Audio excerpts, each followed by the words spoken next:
एक बार फिर से आप सभी का स्वागत है इस चैनल पर।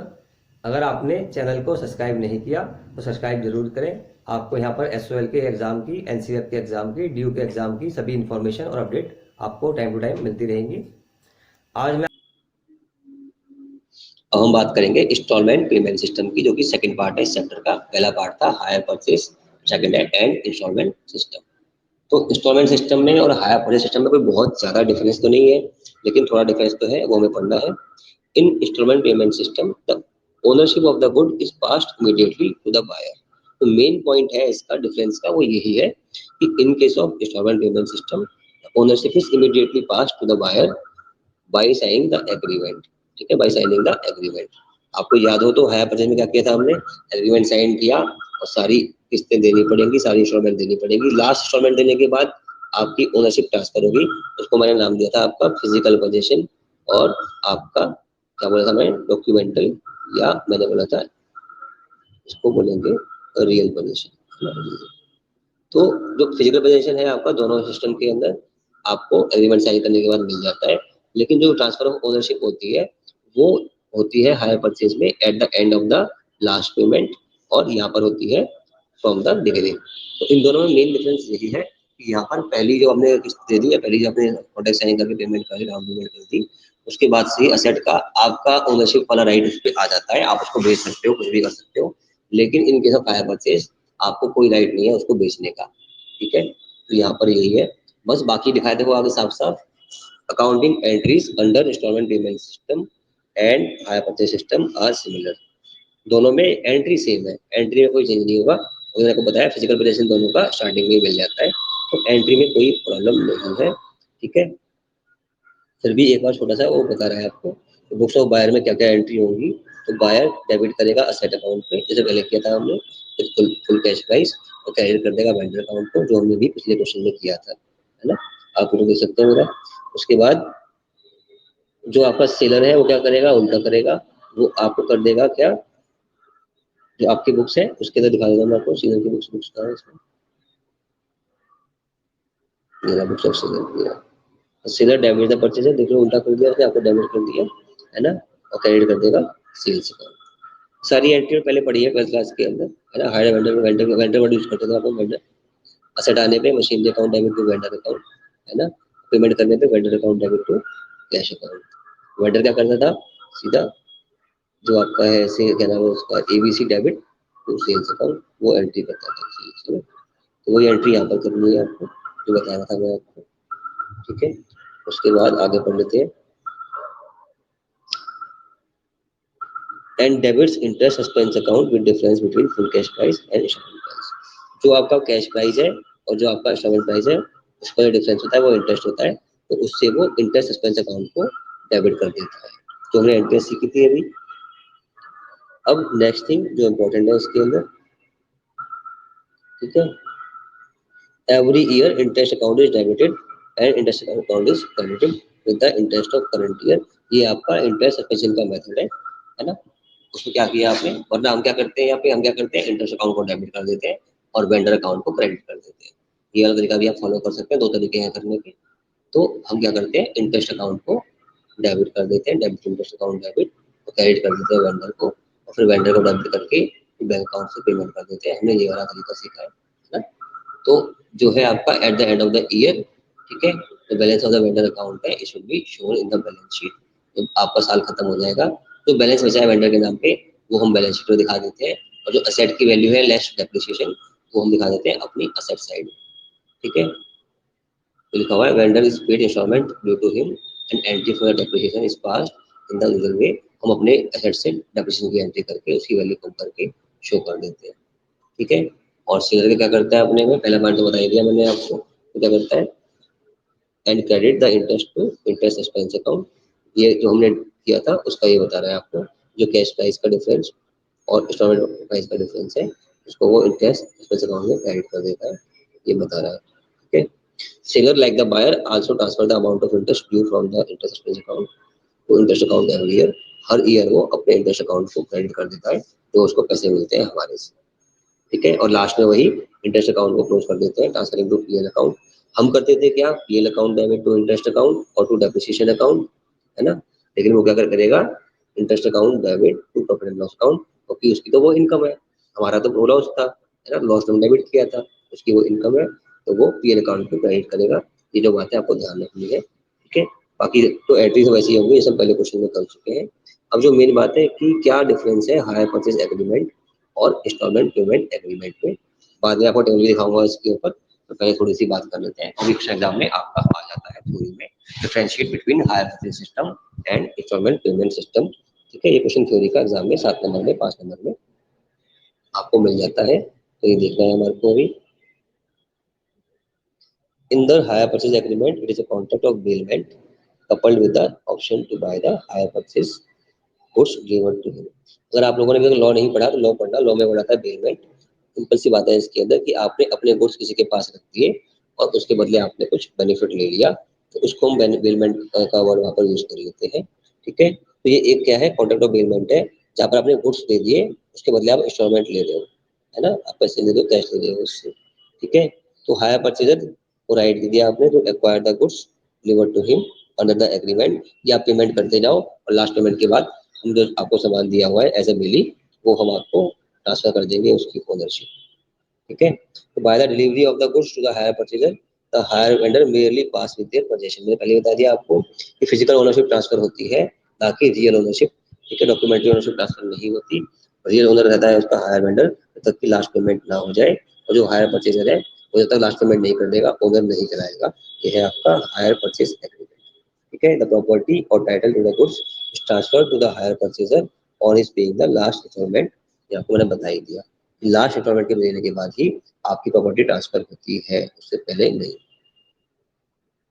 Eight any time before the that, last payment करने से पहले hire purchaser has the option to return the goods, ठीक है। उससे पहले हायर परचेजर को भी राइट दे रखा है कि आप चाहो तो गुड्स को वापस कर सकते हो, and if he does so he only has to pay the installment price of the price that they have fallen due। इसका मतलब साफ साफ है, जब उसने कुछ वापस कर दिए तब तक की उसको पेमेंट करनी पड़ेगी, उसके बाद की इंस्टॉलमेंट उसको नहीं देनी पड़ेगी। मान लो मशीन ली थी, खराब हो गई, या मशीन में कुछ डिफेक्ट आ गया, कोई न्यू टेक्निक आ गई, तो क्यों बेकार मशीन का यूज किया जाए, तो उसको राइट मिलता है हायर परचेजर को कि वो मशीन को वापस कर दे और आगे की ईएमआई ना दे, जो पहले की दे दी वो तो गई, तो वापस मिलेंगी नहीं। The right or option to purchase is the essence of hire purchase agreement। यहाँ जो अधिकार मिल रहा है उसे खरीदने का, यही हायर परचेज एग्रीमेंट की मेन बात है। जैसे ही हम सारी पेमेंट कर देंगे हम उसके मालिक बन जाएंगे, इसलिए हम उसको रेंट नहीं बोलते, उसको हम बोलते हैं हायर परचेज इंस्टॉलमेंट, है ना, रेंट नहीं बोलते उसको, क्या बोलते हैं, हायर परचेज प्राइस और हायर परचेज इंस्टॉलमेंट। तो ये एक मेन बात है कि हम ईएमआई तो दे रहे हैं रेंट की तरह, लेकिन वो रेंट नहीं है, रेंट की तरह क्या है, ये हायर परचेज का एग्रीमेंट, okay।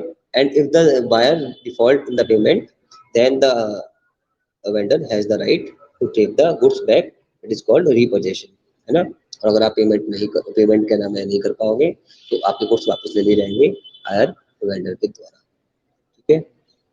ये तो सारी बातें थी हायर परचेज एग्रीमेंट के बारे में बातें थी। अब हम बात कर रहे हैं इंस्टॉलमेंट परचेज सिस्टम की। तो on the other hand, it may have been agreed between the buyer and the seller that the price of the goods would be payable by installments, the property would immediately pass to the buyer। in the event of a default, it would not be possible for the vendor to recover back the goods, ठीक है। ये किसके अंदर होगा आपका, ये होगा आपका इसमें इंस्टॉलमेंट परचेज सिस्टम, क्योंकि जो प्रॉपर्टी है वो तो आपने इमीडिएटली ट्रांसफर कर दी, ठीक है। तो मैं जा रहा हूँ सीधा इंस्टॉलमेंट परचेज सिस्टम पे।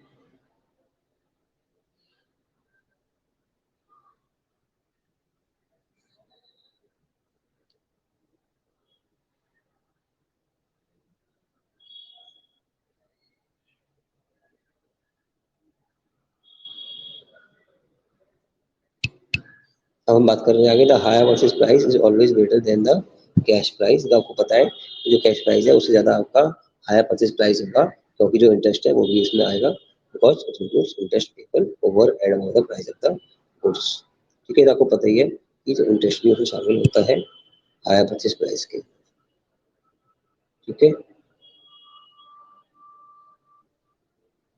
तो जो हायर परचेज प्राइस है उसके 3 पार्ट कर रखे हैं, कैश प्राइस, दूसरा इंटरेस्ट, और थर्ड का रखा है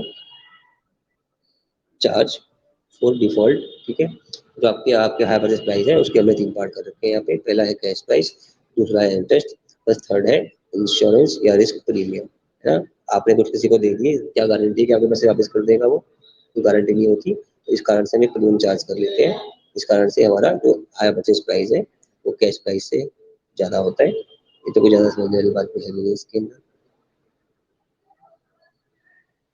तो नेक्स्ट क्या है आपका, rate of interest is generally higher than table in respect of advance of loan. तो मार्केट रेट ऑफ इंटरेस्ट होती है उससे ज़्यादा रेट पे लेता है ये हायर वेंडर, आपको ज़्यादा इंटरेस्ट चार्ज करता है। ये भी बात जो है वो आपको ध्यान रखनी है, ठीक है। Because it covers the risk premium, risk भी है आपका, जिसको मैंने दिया है क्या वो वापस करेगा या नहीं वापस करेगा।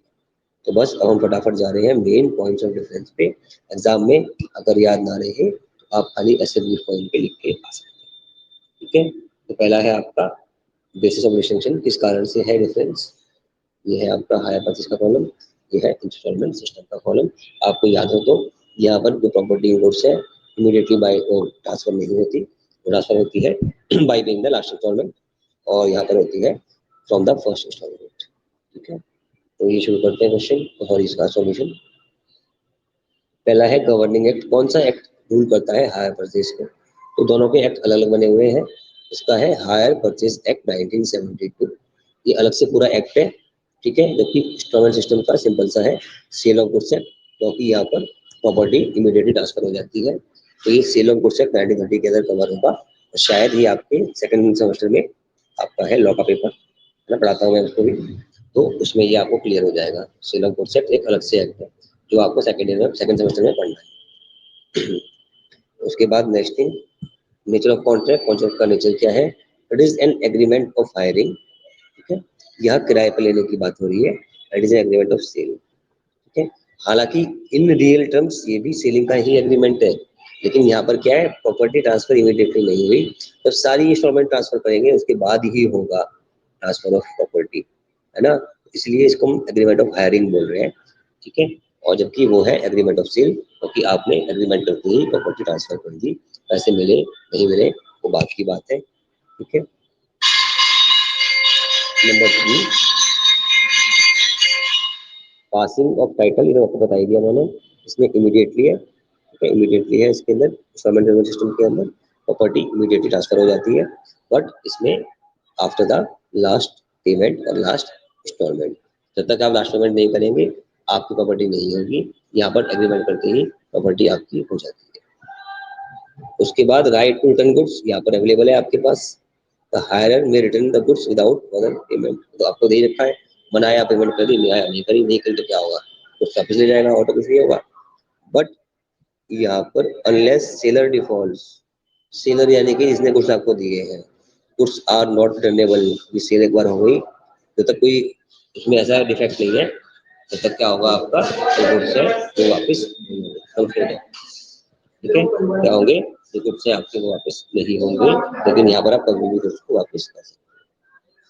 सेलर्स राइट टू रिपोजेस, जो सेलर है क्या वो गुड्स को रिपोजेस कर सकता है, तो हाँ, हायर परचेज सिस्टम में मैंने देखा था, क्वेश्चन भी बनाया आपको, सेलर में take the possession of the goods if the hirer is in default, अगर पेमेंट नहीं मिलती तो आपको क्या होगा, गुड्स को वापस लेने का अधिकार है, क्योंकि ओनरशिप आपके पास है, you are the owner. But in case of instalment payment system he can only sue you for the price, वो सिर्फ आपके खिलाफ कोर्ट में केस कर सकता है कि भैया पैसे मेरे नहीं मिले, क्योंकि पोजेशन भी आपके हाथ से चला गया, साथ में ओनरशिप भी आपने ट्रांसफर कर दी। तो इस केस में वो गुड्स को रिपोजेस नहीं कर पाएगा, he only has the right to sue you in the court of law, वो सिर्फ आपके कोर्ट ऑफ लॉ के अंदर केस कर सकता है और कुछ नहीं, ठीक है। लास्ट है write off disposal, write off disposal यानी कैसे खत्म होता है, तो hirer can not hire out, sale, pledge और असाइन, मैं आपको बता दिया, जिसने कुछ लिया है हायर परचेज सिस्टम पे वो उसका मालिक नहीं है, वो उसको बेच नहीं सकता, उसे किराए पे दे सकता, किसी और को यूज करने के लिए नहीं दे सकता, because he is not the owner. But in case of instalment payment system the buyer may dispose of the goods, यानी कि वो सेल कर सकता है, रेंट पे दे सकता है अपनी मर्जी से, and give good title to the bona fide purchaser, भले ही उसने पेमेंट की है या नहीं की, लेकिन उसने जिसको बेचा है अगर उसने पूरी पेमेंट कर दी तो उसका वो टाइटल हो जाएगा, प्रॉपर्टी वो उसकी हो जाएगी।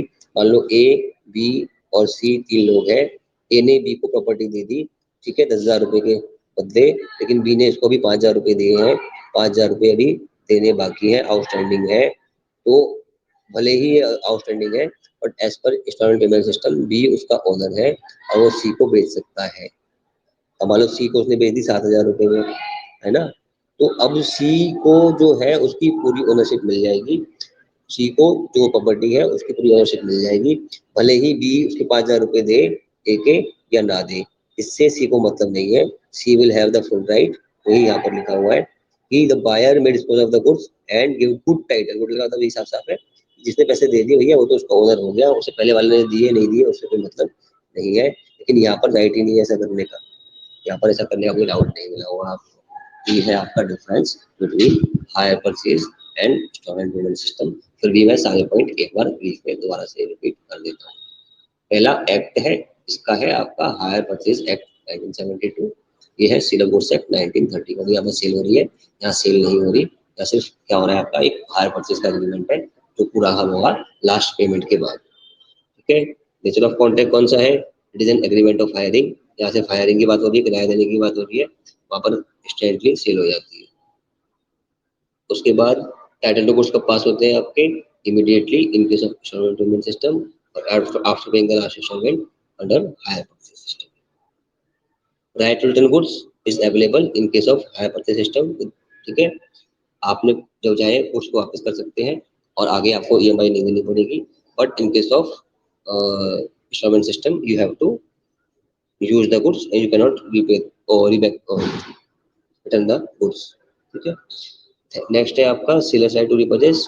Seller have the right to repurchase in case of hire purchase system because he is the owner, but in case of instalment payment system he is not the owner, ownership is transferred to the buyer, therefore he can only sue in the court of law. सिर्फ court of law में आपसे case कर सकता है और कुछ नहीं कर सकता। लास्ट में राइट टू डिस्पोज ऑफ, जो प्रॉपर्टी आपको मिली उसका आप कैसे यूज करेंगे, इसके लिए यहाँ पर कोई ऑप्शन नहीं है, खुद ही यूज करनी है, ना ये किराए पे दे सकता ना उसको बेच सकता। But in case of instalment payment system he has all the rights, he can even sell it to the another person and the another person who is buying the property has good title। उसके title को कोई भी challenge नहीं कर पाएगा, भले ही जो buyer है पहले वाला उसने पैसे दिए या नहीं दिए, उससे आगे वाले बायर का कोई मतलब नहीं है। ये डिफरेंस है आपका। ठीक है, next point, responsibility for risk of loss. ठीक है, अगर लॉस हो गया तो किसकी रिस्पॉन्सिबिलिटी होगी, the hirer is not responsible for risk of loss to goods if he has taken reasonable precaution. तो मैंने कुछ लिए हायर परचेज सिस्टम के ऊपर और मैंने प्रॉपर केयर की उसकी, लेकिन मान लो आंधी तूफान आ गया, बाढ़ आ गई और गुड्स खराब हो गए, तो क्या होगा, नुकसान किसका होगा, नुकसान होगा हायर वेंडर का, इसने गुड्स बेचे हैं वेंडर, उसका नुकसान होगा, क्योंकि अभी गुड्स का टाइटल मेरे को नहीं मिला, मैंने कार खरीदी वही वाली हायर परचेज सिस्टम के अंदर मैंने ले ली। ठीक है, और कल क्या हुआ, उसका एक्सीडेंट हो गया, कार टूट फूट गई, तो भैया लॉस किसका हो गया, जिसने कार मुझे बेची है, क्योंकि मैं तो ओनर नहीं हूँ, मालिक तो वही है ना। इस सिस्टम के अंदर तो ऐसे ही होगा, रिस्क किसका है, हायर वेंडर का। लेकिन in case of instalment payment system the buyer has the right, because buyer has the title of ownership. तो buyer is responsible for the risk of loss due to the fact that ownership is transferred. ठीक है, क्योंकि जब मालिक बन गया तो बात ही खत्म हो गई, नुकसान किसका, मालिक पे होता है हमेशा। नेक्स्ट है आपका नेम ऑफ पार्टीज इन्वॉल्व, क्या क्या बोला जाता है पार्टीज को, तो हायर परचेजर या हायर बोलते हैं आपको, और हायर वेंडर जो बेचने वाला होता है, बायर को बोलते हैं हायरर, हालांकि वर्ड है इसका हायर परचेजर, है ना। और in case of instalment payment system वहाँ दो ही वर्ड है, एक बायर और एक सेलर, वहाँ हायर नाम का वर्ड नहीं मिलेगा, वहाँ हायर नाम का वर्ड नहीं मिलेगा, बायर और सेलर मिलेगा। यहाँ पर हायरर या hire purchaser and hire vendor ये वर्ड मिलते हैं आपके। And last thing, component other than the cash price, यहाँ पर इंस्टॉलमेंट है आपकी। ठीक है, तो component other than the cash price include in installment is called hire charges. तो इंटरेस्ट ना बोल के हम क्या बोल रहे हैं, हायर चार्जेस बोल रहे हैं, हालांकि है ये भी इंटरेस्ट ही, बट क्योंकि अमाउंट एक्स्ट्रा जो हम चार्ज कर रहे हैं वो हायर परचेज एग्रीमेंट के हिसाब से कर रहे हैं, तो यहाँ पर हमने नाम चेंज करके बोल दिया उसको हायर चार्जेस, तो यहाँ पे क्या बोलेंगे उसको, इंटरेस्ट। ठीक है, या क्या बोलेंगे उसको, इंटरेस्ट। इसी यही डिफरेंस तो है, इसी कारण से हम पढ़ रहे हैं हायर परचेज सिस्टम, है ना, कि हम हायर वर्ड का यूज कर रहे हैं। हालांकि हायर का मतलब भी वही है, किराए पे देना। ठीक है, लेकिन वहां पर वो किराया बोल सकते हैं उसको, लेकिन यहाँ पर हम क्या बोलेंगे, इंटरेस्ट बोलेंगे इस प्राइस को जो हम एक्स्ट्रा दे रहे हैं उसको। ठीक है, लेकिन बड़ा क्लियर हो गया आपके, लॉस होगा तो रिस्क किसका है, यहाँ पर हायर वेंडर का, यहाँ पर बायर का। ठीक है, पार्टी कितनी इन्वॉल्व है इसमें, नाम क्या है उनके, हायर परचेजर और हायर वेंडर, ठीक है, या बायर और सेलर। लास्ट पॉइंट, कैश के अलावा जो हम लेते हैं उसे क्या बोलते हैं, या बोलते हैं हायर चार्जेस, या बोलते हैं इंटरेस्ट, ठीक है। तो इसी के साथ ये क्वेश्चन भी खत्म हो गया आपका। Thank you very much.